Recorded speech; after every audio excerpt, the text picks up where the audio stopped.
live with Myles Treanor, Yes. our first follow-up guest. Absolute pleasure to have you back, Myles. Thank you, Nathan. I'm glad to be here. Pleasure as always. Yeah. So, when you let us know what you want to... Yeah, this is going to be a very powerful podcast. It's going to be a podcast about something that not many people have heard before. It's going to be about sexuality, and specifically male sexuality.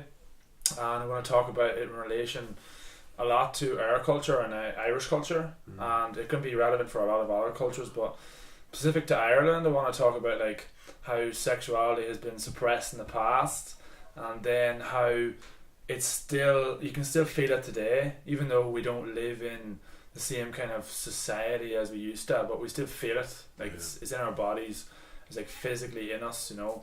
You just feel it like an energy just swirling around us, basically. So that's what I want to talk about. Excellent. Yeah, I mean, it's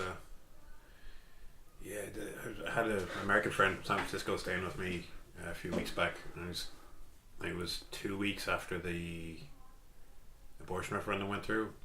It was just blowing his mind, and I was explaining, like, you know, contraception was only made legal here in the 80s, never mind gay marriage, and like within my lifetime, like gay marriage, divorce and abortion have all become like legal in this country. Yeah. Which is mind blowing. I'm only 27.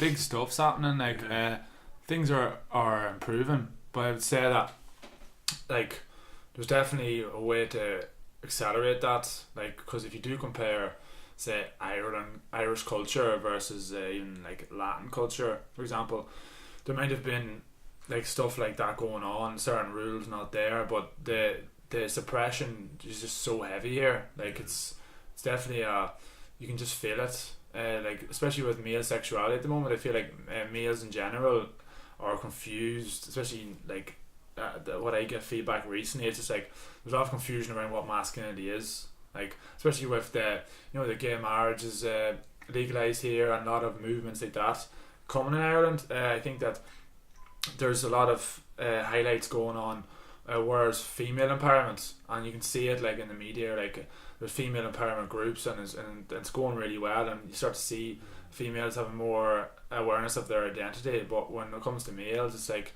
males are like, well, what are we doing here? It's like, I don't really know what I'm doing, like, because it's almost like young males now are coming up going, so what do we do, you know, what's actually happening here? It's like a confusion.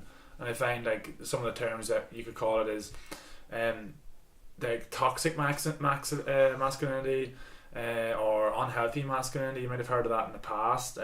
For people might have associated that with like power, domination, control, manipulation, money, and all those things. But you know, it's a very like one black and white idea, and it's very like one-sided. And I would say that's like definitely not the truth at all. Like masculinity was always been amazing, always was like the real masculinity. Like the world, nature is based on masculine, feminine. You know, it's inside all of us, and there's so many examples of really healthy masculinity. There's so many examples of great males out there expressing their sexuality. Like it's always been here, and I find that it's just like bullshit stories basically around like, you know, different things like religion, and just if you think about the history of Ireland, like the person who was for hundreds of years, who was the head man in Ireland was like the Pope and the priests, and they basically were castrated by the church, so they were representing like the message in Ireland. So yeah, young males growing up were listening to that message, and they're listening to someone who embodies like castration, or embodies suppress your sexuality, or it's dirty, it's something that's not to be put out there, hold back, make room for the Holy Spirit and all that kind of make room for the Holy Spirit, hold back, don't fully go there, wait until marriage. You know, there's so many unhealthy things around sex. It's like really, it's just something to be feared, you know. I mean, we have an incredibly unhealthy relationship with sexuality in this country, and I think I listened to a recent podcast about sexual health in this country, and how because of that suppression and our refusal to talk about it, it's gotten to an appalling rate here. Yeah. And I feel like it's shown a lot of confusion around it. Like, if you have a history of so much suppression, then all of a sudden, if they say we're not as religious as we used to be, there might have been less, like, that message might not be pushed out now, but people, like, it's still in us, you know, physically. We're still feeling the suppression from year ancestors, you know, from our parents, from the way our mother behaved, then from the way her mother behaved, and so on. And like, you can feel like a pattern in Ireland where it's just a lot of awkwardness around like sexuality. Like, it's like, having travelled to a lot of different countries, you can feel the difference, you know. Just by living in Colombia for 6 months, like, the difference is like ridiculous, you know, like, which is hilarious as well, like, from an Irish perspective, because you have two very staunchly Roman Catholic nations, and yet one has a completely different view on sexuality to the other. Like, I find that was very fascinating, and there is like more history to it than that. Like, there's like, England controlled us for like over 800 years, you know. Like, that was a lot of suppression on the males in, and just families in general in Ireland, you know. And then there was the Celtic culture even before England ruled us, and a mix of all those things created this like way of behaving. And like, you can go into real detail if you want to in the past, but I think a more effective way is to more focus on like just what we can do now or the future. More like, imagine what it would be like in a healthy version of the future, like masculinity, for example. Instead of talking about all the ways that could have been bad in the past, how about just go, okay, I'm not getting into those arguments, and let's just move forward. Let's just think about what we can do now. Let's do something about it. And then I'm stuck like, I need to do this wrong and that wrong. Like, okay, masculinity is great. Like, that's we all know that. Like, masculinity is amazing. Expressing your sexuality is amazing. You see it in dance, for example. You see, like, even in organised dance, where say a girl could be the best dancer in the place, and she's just looking for someone to take on the leadership role with her in the dance. And it's like, it's a great analogy for a lot of femininity and masculine energy. It's like, even if the male may not be good at something, it doesn't mean that he can't be masculine. Like, it's just like, it's an energy, you know. It's a type of embracing something. It's like asking for what you want, putting yourself out there, like, feeling like you deserve it, you know. Just like it's more like, you know, creation, like, more like, go out and do it, you know. This kind of these kind of ideas, like, if you ask for what you want, you get what you want. You feel like you deserve it. You don't feel shame, you know. That's kind of a part of a masculinity that I feel like needs to be taught or needs to be remembered, because like, if you think about amazing things that happen, a lot of it comes from asking for or stating what it is and then getting it, you know. Like, just in general, even if you're having a conversation with someone and you're like, I really like the way you're performing on stage there. I think it's amazing. I think you should keep doing it. And I feel like that. That's my phone. I'll take that away. But, yeah. Yeah, but it's like, I think you're doing amazing on stage. Like, I think you should keep doing it. I just want to put it out there. I want to know if, like, you want to collaborate or something. That's a very, like, you know, putting yourself out there action. But that's an amazing example of it. And there's so many examples of being masculine that's actually amazing. I think that we often we're confusing masculinity just with one side, no narrative, you know. Yeah, it seems to be, especially with what's going on, at least across social media these days, that all you see is just focus on toxic masculinity, and that, like, oh, masculinity is bad, it's wrong, it's terrible. Like, and yes, there are bad portions to it, but as there are to being feminine, and like to the feminine side of things. But I think for men, there's no highlight on, like, oh, there is also a good side of it. There is also, like, you can be masculine in a healthy and, like, you know, useful way. Yeah, well, if you look at, like, if you hear of the divine feminine, or what it means to to embrace the more feminine side of you. I'm hearing a lot of that, and I have learned so much on that side, and I feel like we're looking at it in an accurate way. We're really looking at femininity in a more like accurate, like beautiful way rather than a weakness. Like maybe there's some stories in the past of femininity being weak or not having enough force, but that's just not true. That's definitely a social narrative. There's something that's not natural. Like being weak and being pushed over is not a feminine trait. That's like some other story from somewhere else. And similar with masculinity. Like masculinity is a amazing thing, and it always has been. So we've created more stories of how masculinity is related to domination and power, and I think that if more people get aware of what like masculinity is, like the real reality of it, the beautiful version of it, the natural version of it, then it's gonna balance out the amount of information being put out there at the moment on femininity.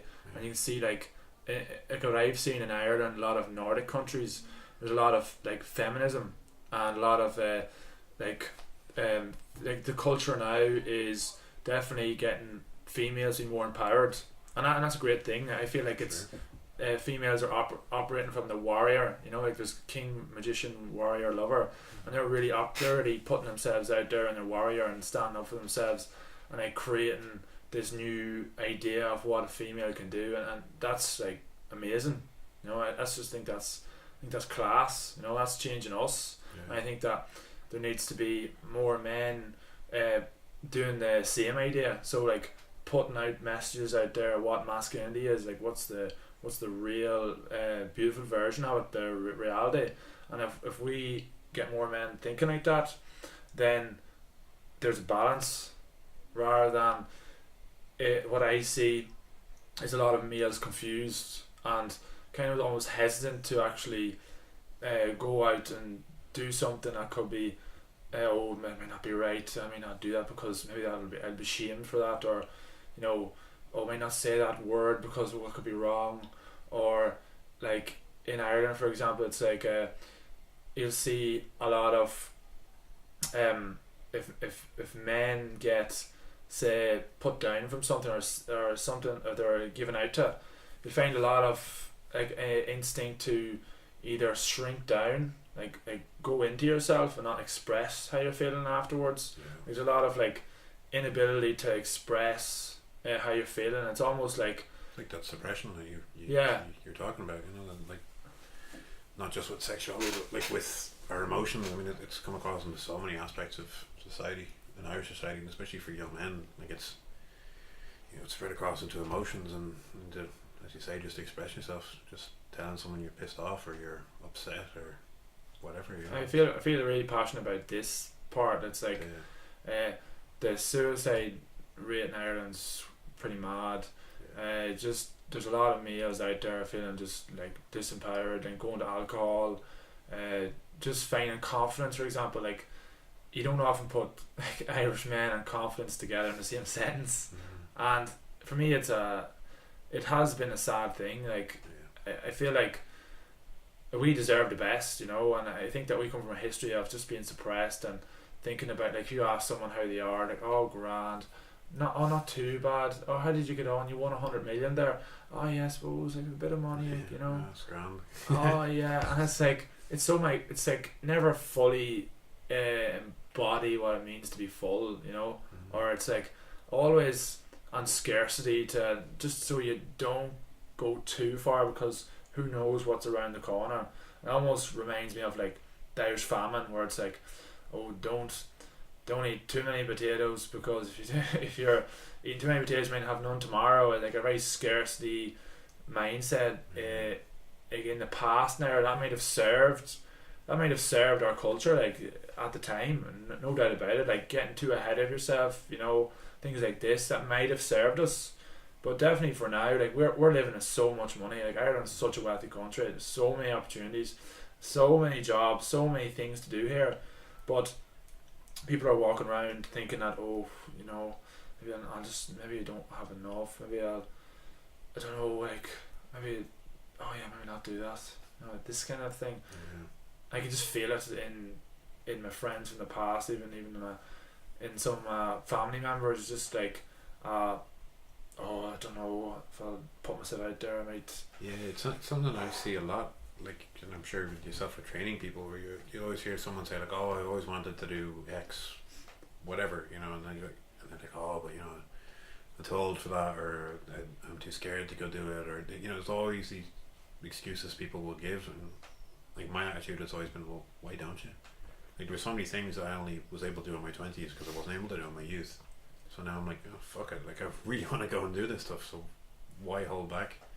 But you do see that kind of weird suppression with a lot of people where it's like, oh, I've always wanted to go and learn to dance or learn to paint or whatever, and they're like, oh, but you know, I'm too old, or yeah, whatever. Where's the self-worth at? Yeah. Like, it all comes down to self-worth. Like, how much do you think you're actually worth? Do you think you deserve to go into the gym and go, I want to have this result in 10 weeks? Like, do you actually deserve that?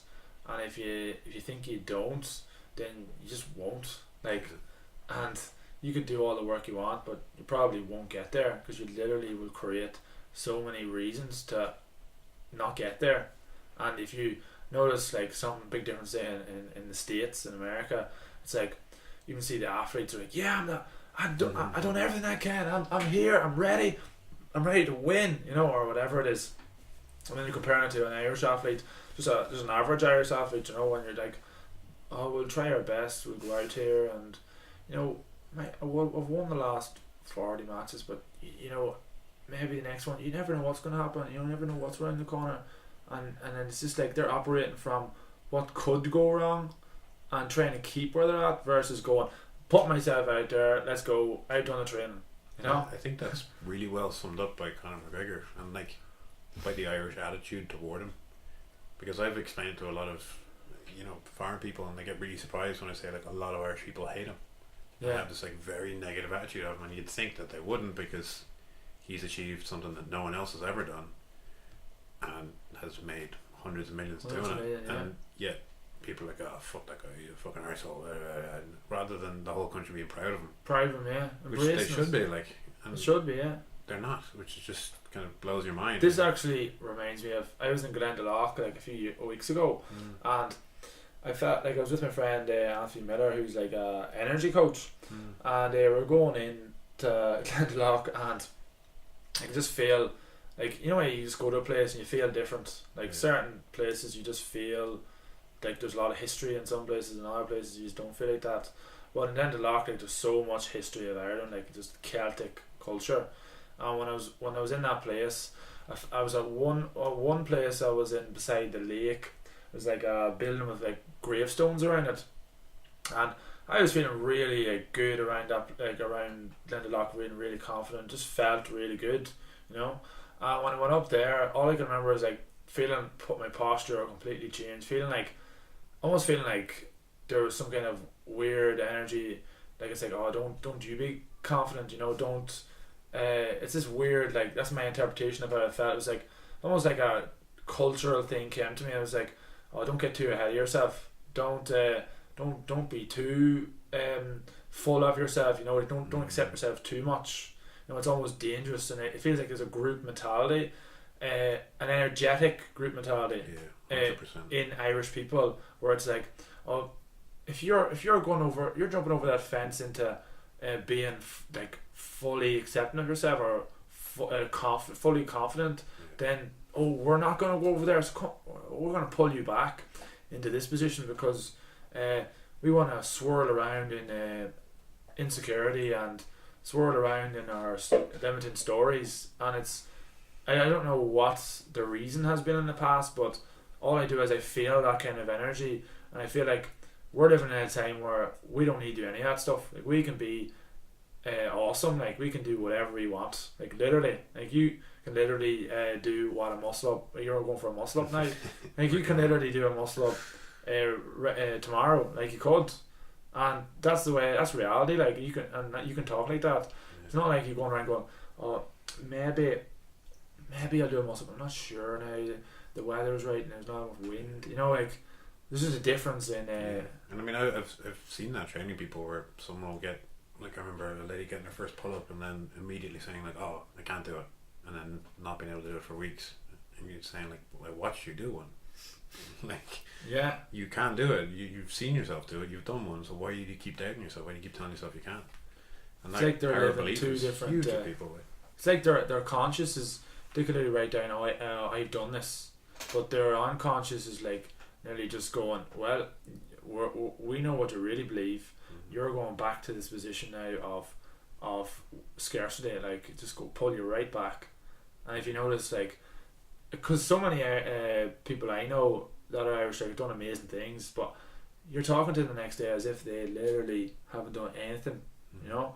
And it's like they're doubting themselves again, and you're like, if you just turn to the mirror and literally acknowledged some of the amazing things you do, they'll probably be massively different. I have a guest who'll be on soon, who's a world kettlebell lifting champion. Yeah. And I invited them on, and then they were like, "Oh, I don't know, I don't feel confident enough to do it." And I'm like, "You're a world champion." Yeah. Like, you want to I don't know many people, world champions, put it that way. I don't Yeah. think anyone does, no matter what the discipline. I'm saying, like, that is an incredibly inspiring thing. Like, stop doubting yourself.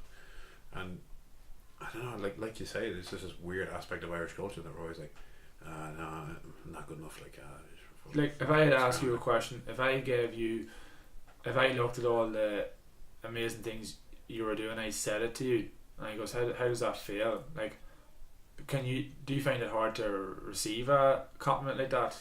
I've had to learn how. Yeah. Like, I've really had to work on it, because, and I'm sure yourself, especially in the fitness field that we're in, like, you are your own product, and it's very difficult to keep that self-deprecating attitude, especially when someone's trying to compliment you. Yeah. Like, if a client's like, "Oh, you're really good at whatever," like, "Oh, you really helped me with anything," like that. No, it's fine. Like, stop saying that.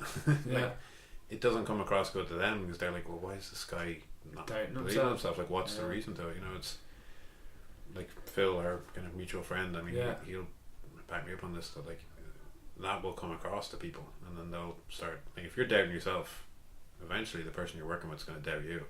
Yeah. So true.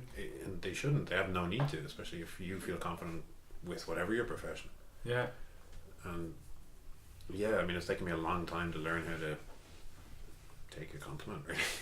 As I mad felt as that is, like, receive. Like, it took me a long time to be able to actually receive, you know, be able to receive a compliment, or it's like because my self-worth was at a place, just how I thought about myself was at a place where I was like, oh, I'm not good enough.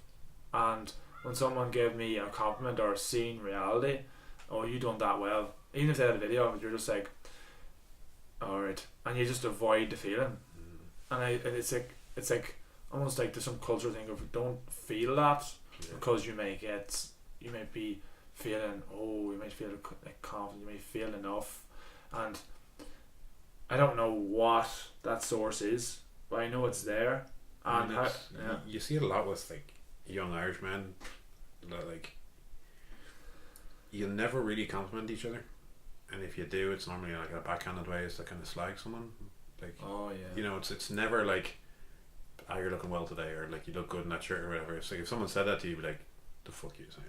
Yeah, it's know, almost like someone else in the group would attack them for it, and it's like, thinking the worst of things. Yeah. You notice that? It's like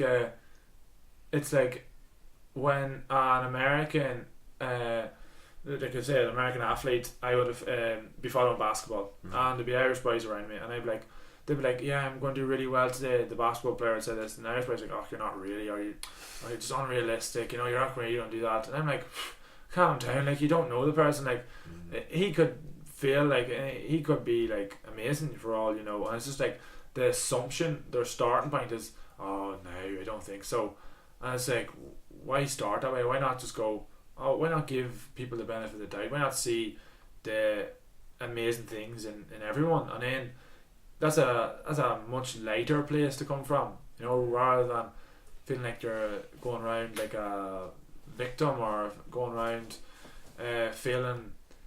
seeing the worst in people. It's not the greatest place to come from. And if you think about the way I say Irish men would bond with each other, it's like, oh, you Egypt, you're Egypt here, but that's not to an Irish person, that's not necessarily a bad thing. Yeah. But to another culture, like, whoa, like, I mean, the language you're using there is so, like, it's so strong. Like, I mean, well, I mean, like that American friend of mine, like he's travelled all over the world. He's travelling Europe at the moment, but he's turned to me one night and he said, like, Ireland and Australia are the only two places he'd ever been to where people called each other cunt as a term of affection. It's like, it's true. Like, we're one of the few places where if someone calls you a cunt, they can be doing it in like the utmost term of endearment, but it's a really fucked up way to show endearment towards someone. Like what is by many people considered the harshest curse word you can use. Yeah.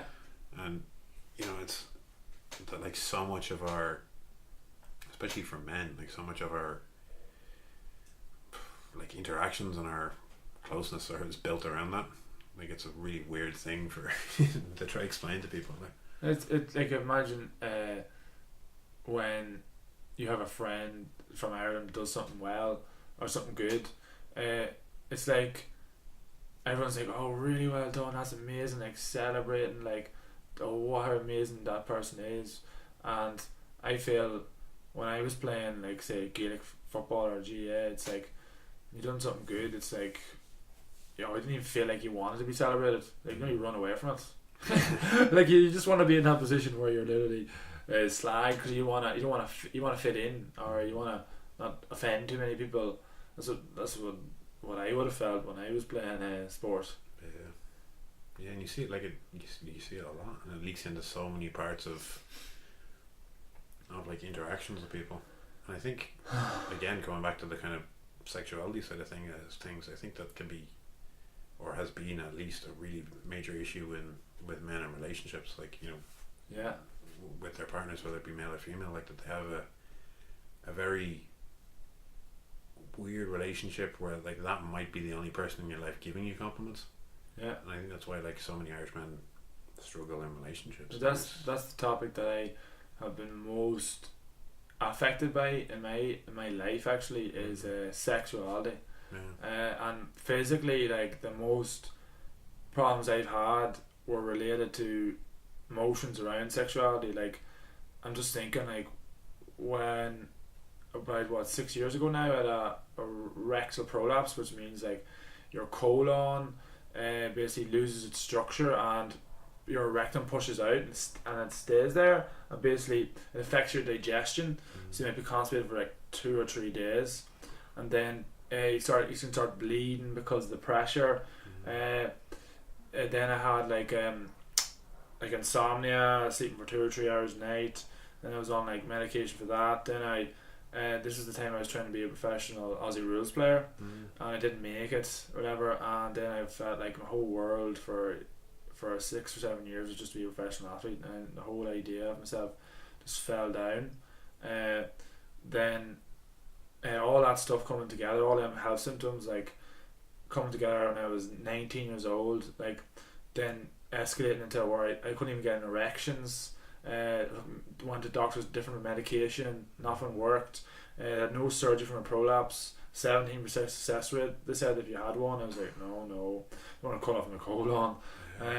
So I was like, the world was like, literally, what's the point? I was like, what is the point? Like, I questioned everything. And the amount of pain that was in my body at that time was just crazy. And just like spending years studying anatomy and motion, studying different therapies like physical therapy, massage therapy, studying all these things to try to figure out how I could actually help my prolapse, like changing my diet perfection, getting into movement, getting into movement culture, getting into rewilding, getting into all the different holistic health aspects, getting into more psychology, and like reading more books and reading all this stuff. And to be honest, like, it helped little bits, but nothing helped me prolapse. And I was like, there's something I'm missing. Like, there's what's going on. And when I heard of these guys called the Raw Bras, who are three brothers who basically have an idea where radical health through radical honesty. So they basically had a group on Facebook where you put up like videos of questions like first 30 seconds you're going to say what's your biggest fear in your life right now, first 30 seconds bang go, put it up live on your Facebook whatever, and then people reply just as videos, there's no text or audio. And I was like, from the only person from Ireland or from Europe even, I was absolutely like shitting myself. I was like, oh my god, I can hardly talk. And I was like, whoa, there's something in my physical, like my nervous system is literally, every muscle is shaking. And I was like, whoa, there's something here. And then doing that, like, got a kind of an idea flow on in me. It was like, you know, this could be my mind or whatever that is, whatever the mind means. And then whenever somebody said your mind can cause pain in your body, I was like, what does that even mean? I didn't get it.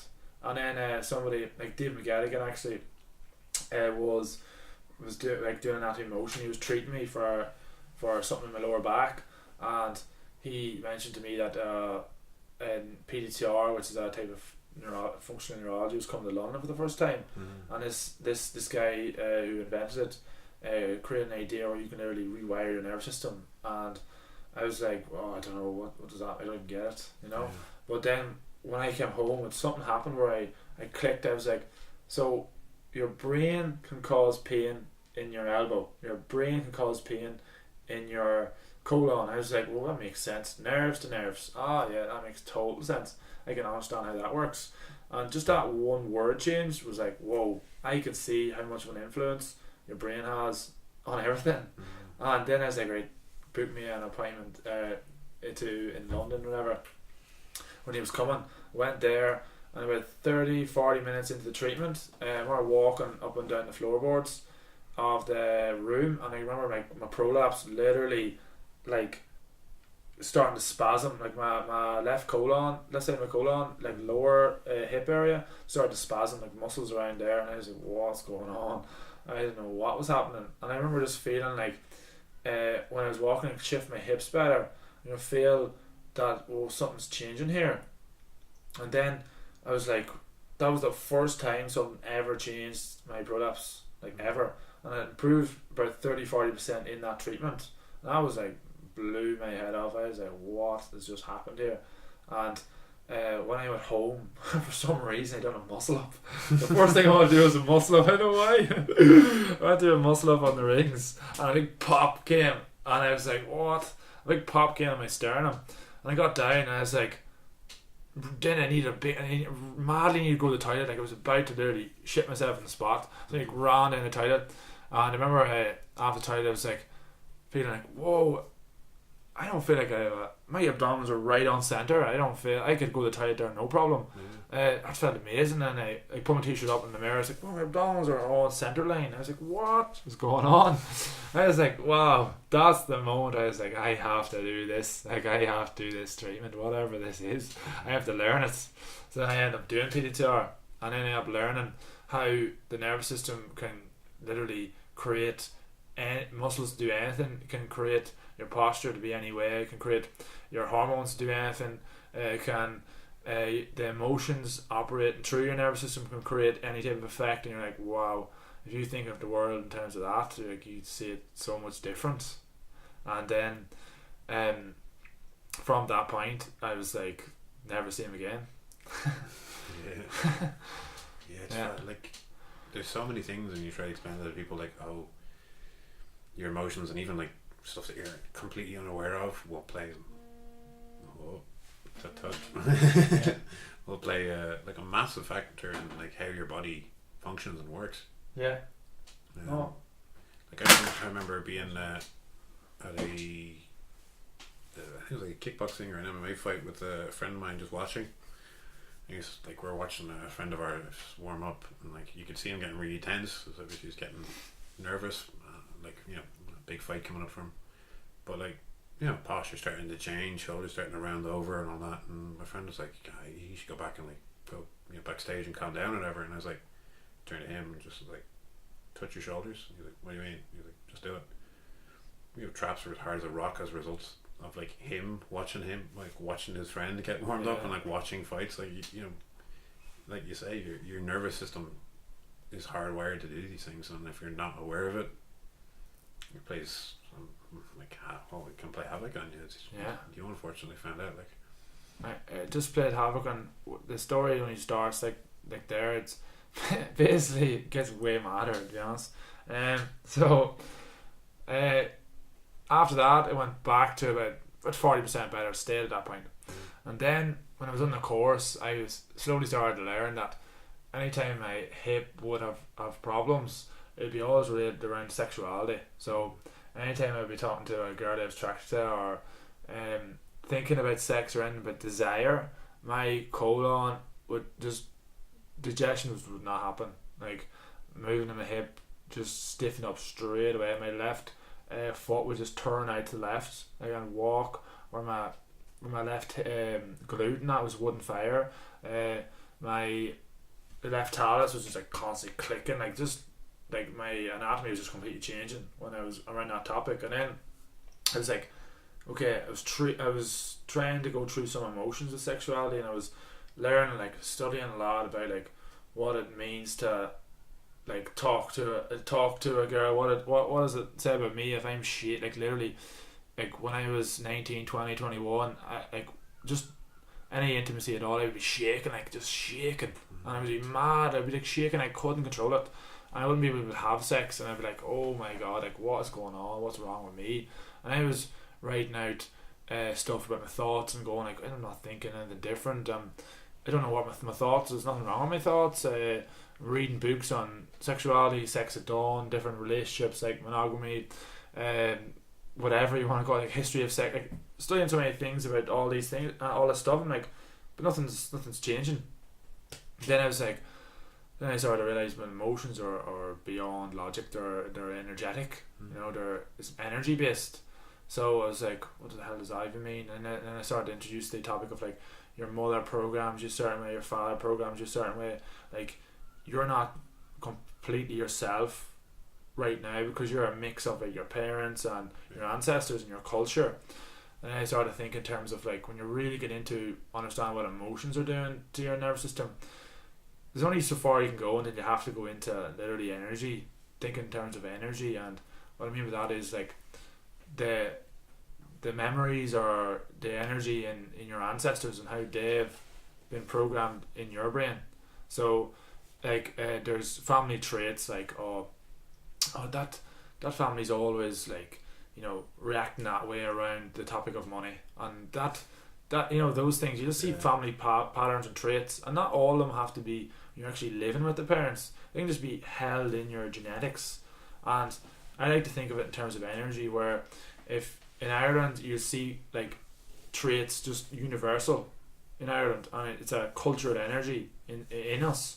And I feel like with me, it was definitely based around just being so sexually depressed. In my ancestors, basically my parents or whatever, like parents before that, all them so sexually suppressed that was just like coming up through me. It was just like pulling out of me that feeling, and I was like, it didn't make any sense to my life. Like I didn't look at my life and go like, I was never thinking this way. Like I don't understand why I'm feeling so nervous and shaking so much. And when I started to think that way, then things started to change massively. That's when things changed. And I started to notice like when I started to ask questions like, oh, is this mine or is it my parents? And it seemed to just resonate, like this does not feel like mine at all, it's my parents. I started to think that way, my parents and my culture. I started to go, whoa, I'm socially conditioned, family conditioned. And I started to come up with these two ideas, and I created a thing called co-connection, like in your last podcast. And the start of that is like, there's your true self, and then there's your family conditioning, and there's your social conditioning.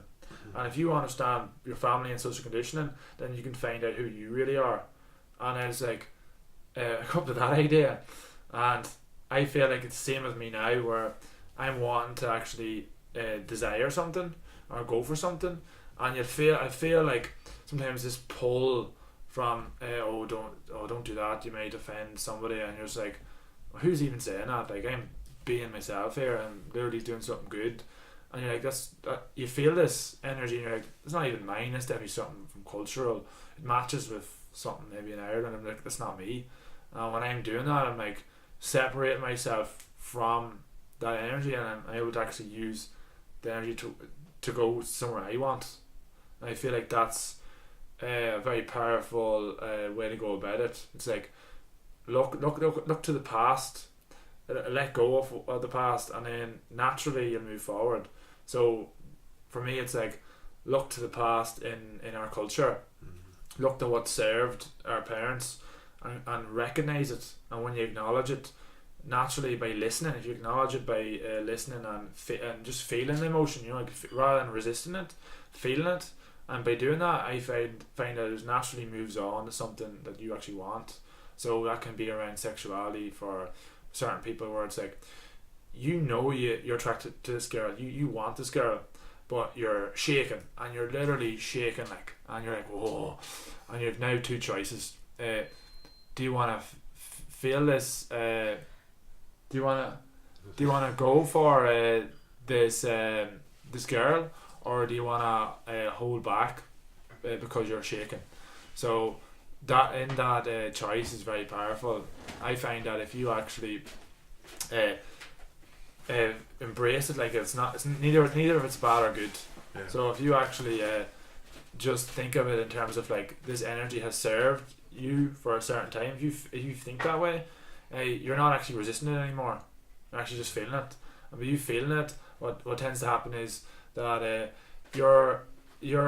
starts to just slowly fade, and then you just see, whoa, I'm just attracted to this girl. There's no way, and it just naturally feel different now. Now you feel excited about going for her, or you feel excited about going to have sex or whatever. Like, because if you listen to the narratives of what Irish people, for example, would be talking about sex, so like, will I perform? Is it like, what can go wrong with sex? Like, will she think this? Or the internal dialogue of your typical man on the streets, like, if I don't perform, will she like me anymore? If I say I like her, oh my god, gee, don't say that. And the big problem with a lot of Irish men is that the outward expression of that is machismo around the friends, rather than actually being like, I'm really fucking nervous, like, I really like this girl, do you have any advice?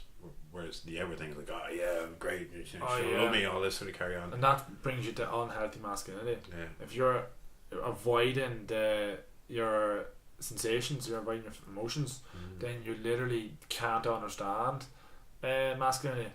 And masculinity is about taking responsibility and ownership for how you're feeling.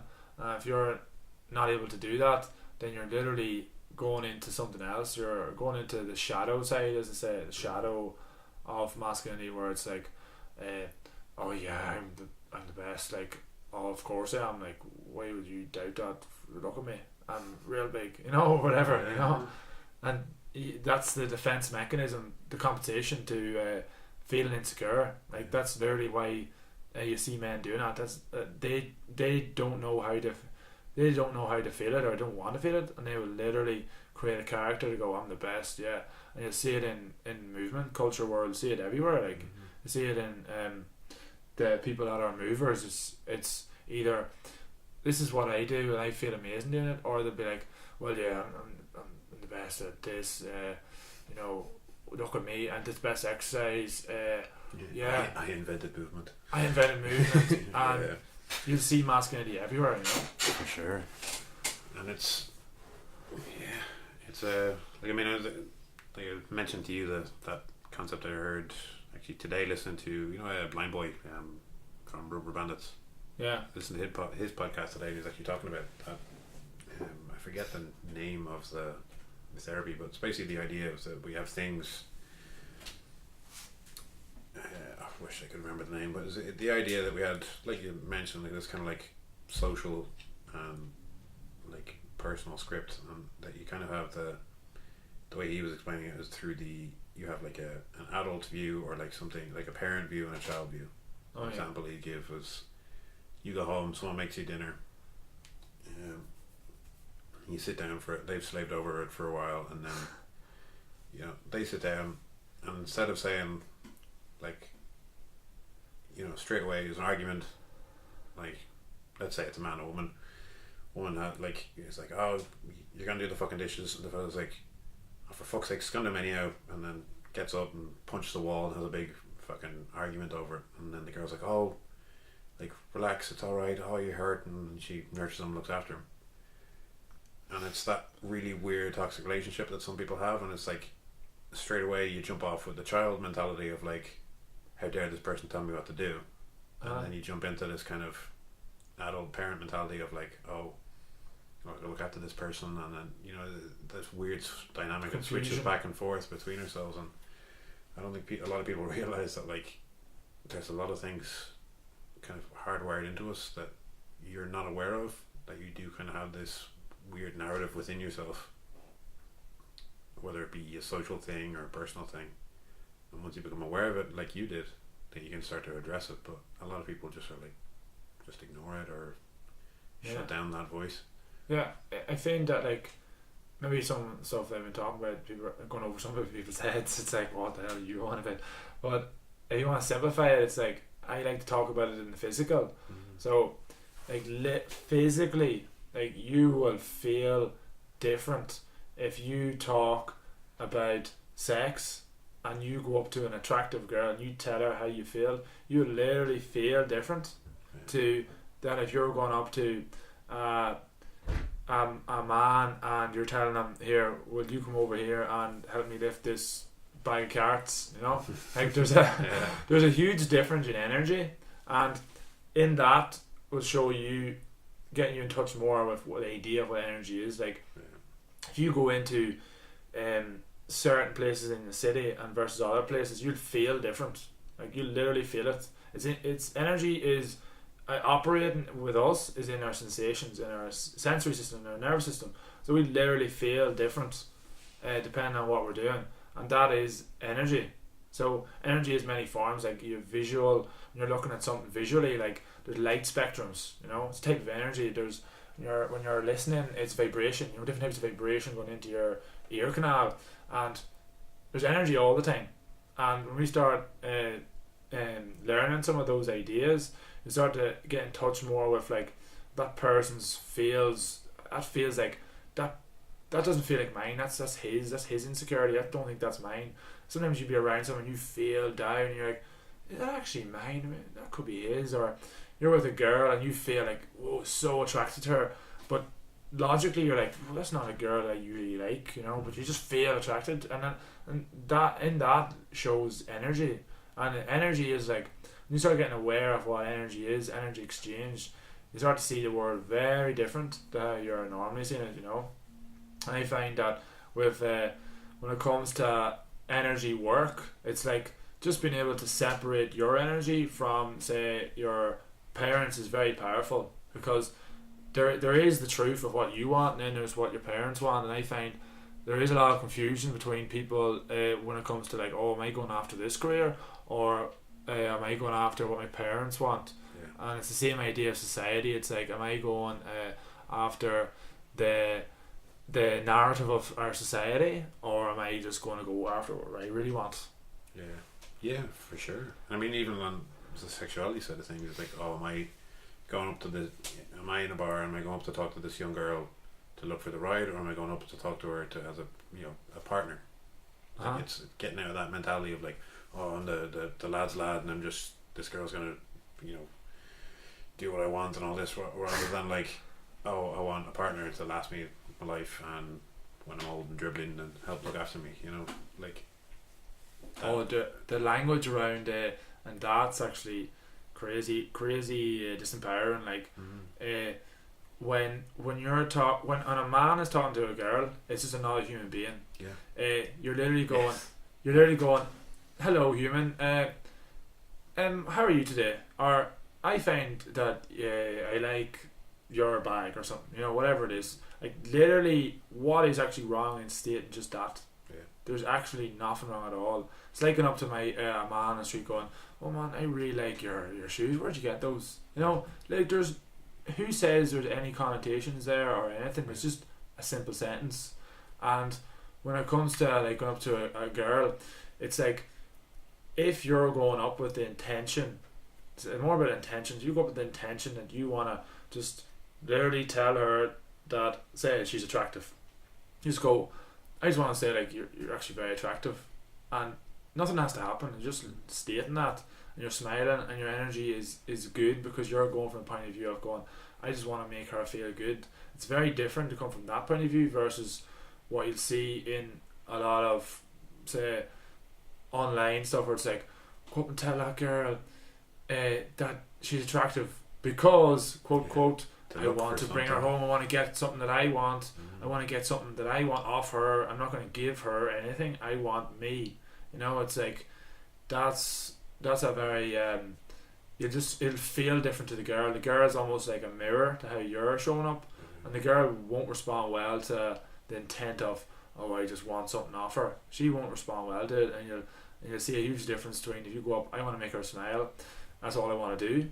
The response would be so different. I mean, it's, as mad as it sounds, that's like the one thing I wish I'd been told when I was a child or in my teens. That like, women are just people. Like, they're just humans. Just people. They have the exact same flaws and the exact same positives of every other human. And it's like, I don't know about yourself, but I mean, I spent like a large part of my childhood in a boys only school. Yeah, same. Up until secondary school. Same most of Ireland still now. Yeah, still, and very staunchly religious schools. I think it's still like something about 90% of the schools in the country are religious. Yeah. And when you're separated from the opposite sex for that long, you it might as well be an alien to you. You don't know how to deal with that. You don't know how to deal with the opposite sex in a day-to-day scenario. Just being like, oh, how are you married? Like something as simple as that. Something as that talk scary. To someone, what? Like I would tell my oh, it's an attractive girl. Like, one of my brothers and his friends were asking me like about this, and I was like, just have to literally state to the girl that you're having a good day. That's it. Something like that. And he's like, what? They're looking at it, they're like, just you feel the resistance in them. You're like, wow, this is where we're literally at here. It's like, this is the level that they don't have enough self-worth to even feel like, they feel like there's almost somebody watching them and that they're doing something wrong. And I'm like, well, you're going up and you're smiling and you're saying, well, I actually find you very attractive or whatever it is. And like, it doesn't matter what you say, it's just where it's coming from. And I think that it's very simple, but it's the lack of understanding of yourself that usually makes it hard to do any of this stuff, because you don't, like, if, for example, if I talk to a girl and I goes, oh, how are you today, or and then I was like saying, even if I said you're attractive, I become, in my internal dialogue, it's like, I'm just literally having a good day, I'm telling her how I feel, and that's it. I don't want anything off her, I'm just stating how I feel. There's nothing I want to take or anything. It's just literally saying that. And if she goes, her response is, oh, laughing, whatever it is, or if she's like, oh, I don't have time, it doesn't make a difference. Like, my intent was never destructive. It was never there. So it's nothing. Nothing has changed in my part. It's up to her to react whatever way she's doing. But I have done nothing different. And it comes back to that point as well. Like, she can react in a million different ways, but you also have to remember that, like, she's also just a human. Like, she might be lovely. She might answer in a great way. She might be horrible and nasty to you. That's life. Like, that's what people are like. You go up to a person in the street and let's say walk up to a random person and say, oh, what's the time? Do you have the time there? Yeah. Someone might go, oh, no problem, I'd love to help you. It's 6:15, or you go up to another person and they go, fuck off. Yeah. Like, that's just the just the world. Yeah, people are out there, but I really do feel like there's so many people. The majority of people out there are literally want to help you. Like, if you ask for help, they will help you. So many people, and if you actually feel what that is, feel that, it changes a massive amount of things how you see the world. Like, the mentality of, oh, I need to protect myself, not put myself out there. That's just not true. Like, the world literally will respond if you put yourself out there and have good intentions. People will help you. People will literally literally help you reach your goals, whatever it is. Like you just accelerate. I listened to a great podcast with Henry Rollins. He's the old punk rock guy, but all he does now that he writes for the Rolling Stone and just travels around the world. But a few years back, he got a list of like all of the banned country, the whitelist countries in America, like don't travel to these places, and went to them all. And he said, like, when he got into taxis and people would say, like, oh, well, like, why are you here? Why do you come to this country? So the first thing he'd say is, to meet you, man. Like, to meet you. And just straight away the person would change. It'd be like, oh, like, it's just being nice to a person and taking your time to, like, be interested in them. It's the same with walking up to a woman in a bar or wherever. Like, if you take the time to just be nice and be interested in them, nice, yeah. It comes across a lot different than just, like, being nervous or... any of that stuff comes across. If you think about the three most common tips for men, though, it's like be yourself, be nice, and what's it? Something I can't remember the other one, but it's don't be yourself, be nice, and these two. So if you think of these two, it's very simple, but you're almost like, okay, why do you think men can't do this? It's because, first of all, be yourself. A lot of men are like, I don't know who I am versus what society programs males or me to want to do. Like, if you look at movies like James Bond or whatever, like there's social narratives there of like, oh, how males should behave, but then there's you, who you really are. And I find that confidence, for example, is more accurately it's termed as like, you're fully accepting of yourself or fully accepting of what you do and who you are. You're literally automatically confident because you're not holding back, you know what I mean? So if you know yourself, that is confidence. So by you just being yourself all the time, you're literally always confident, and you'll always be able to access who you are all the time. You'll get exactly what you deserve. So if you don't get a girl and you're being yourself, then who's to say that you deserve that girl anyway? Who's to say that girl was for you? And I think it's the funny thing as well with the other. What's the other one? Be yourself. Another one is be nice. It's like if you're stating what you want and asking for what you want, and you're being masculine and whatever it is, like because you're doing that, you're literally being nice. And it's the opposite to what people would normally think of nice. It's like, oh, respond to everything that she is saying, but that's not necessarily true either, because there's an exchange of energy there. Like if you're stating you're being masculine, maybe she's being feminine, then she's almost wanting someone to lead. So by you actually stepping up and being sexual and being masculine, she's actually really receiving what she wants, and then you're being nice to her.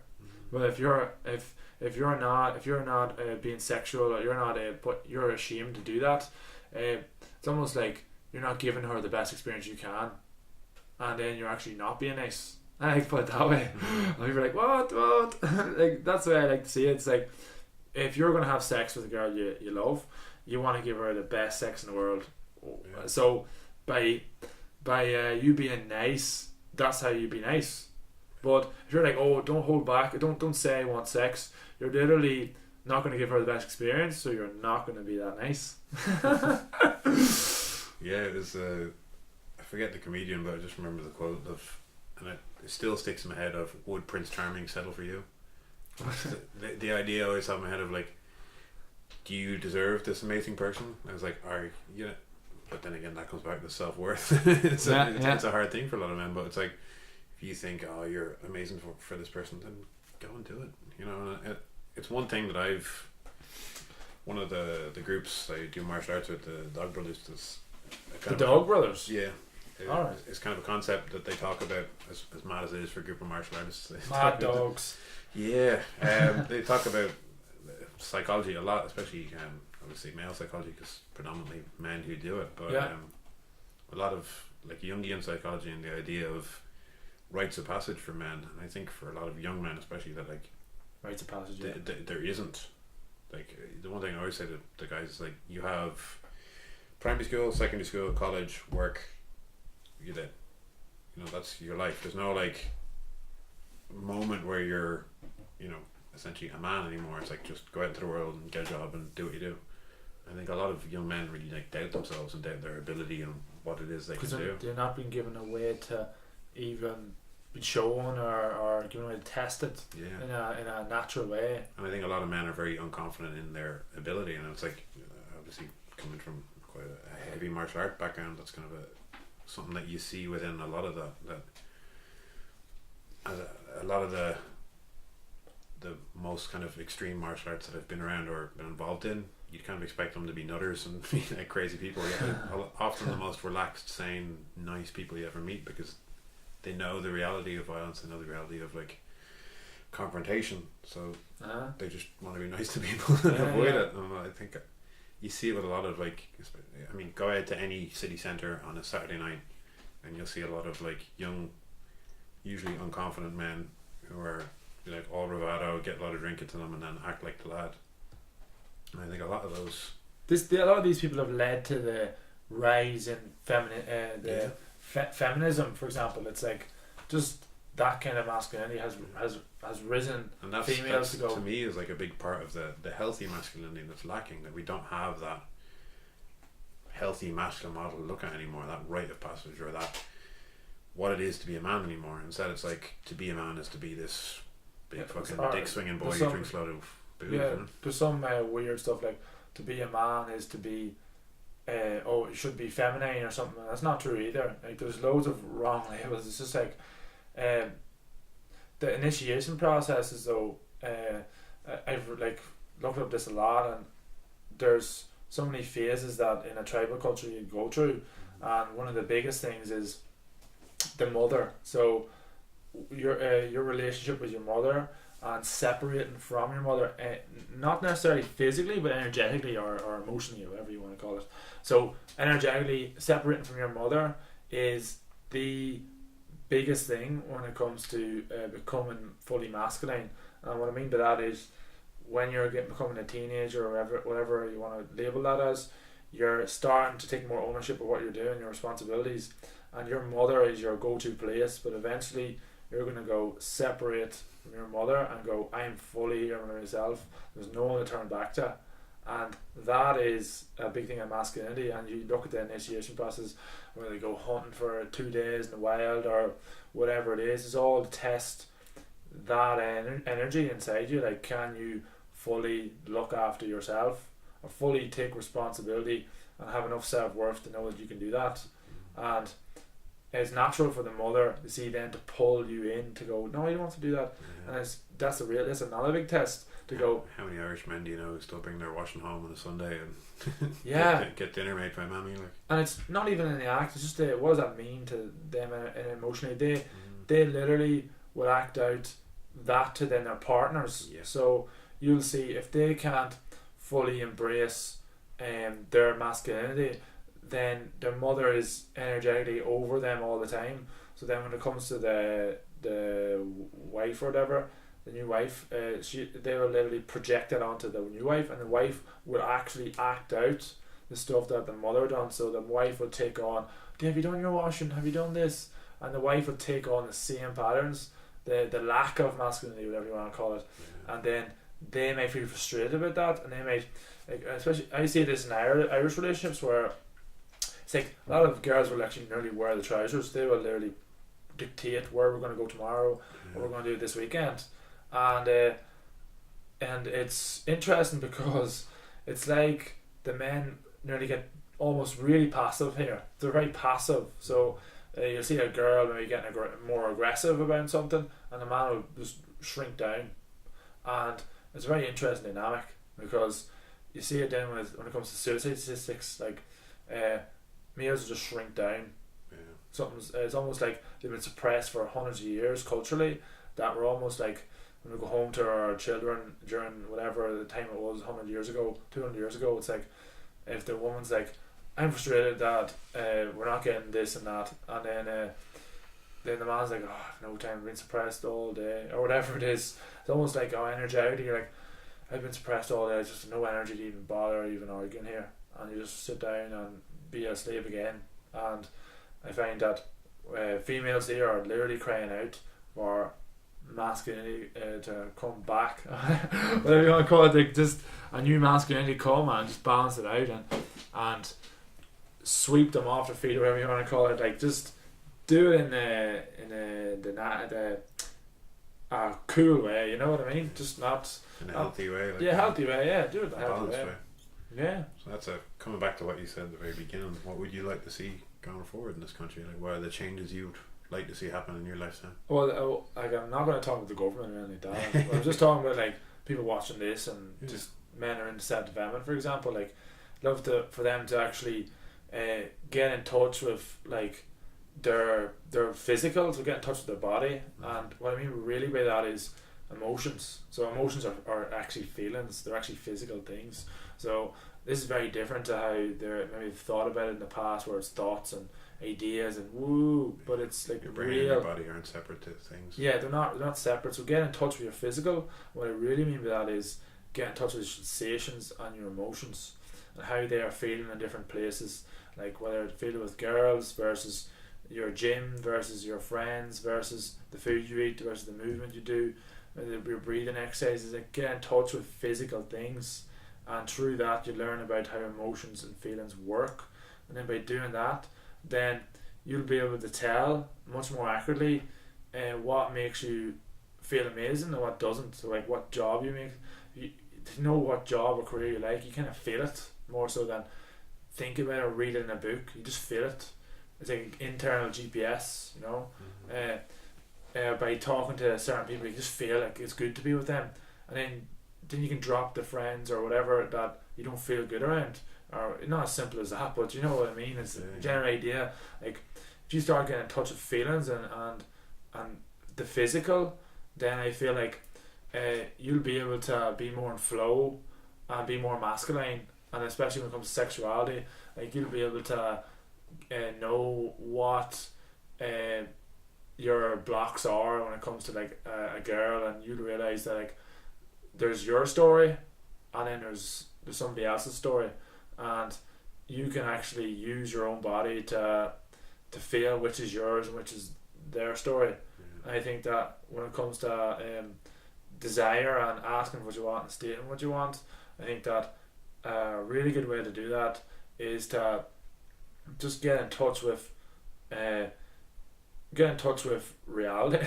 get in touch with what's true, so you know that you want this, and then look at it versus what you're unconsciously doing or physically feeling. So every time you want to intend something, be like, okay, I want to intend this, and then does it match with my feelings? So if you're lady feeling really scared, okay, at least you recognize it and go, okay, I'm gonna go for this. I'm feeling scared, but go with it. Don't label it as bad or good. Just go with that feeling, because it's gonna always guide you. So if you go with it, it actually can create passion, and then you can be really good at it.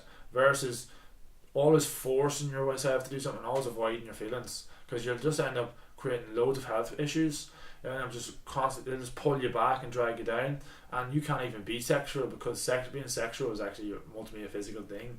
You can't even be sexual if you're not actually in touch with your physicality.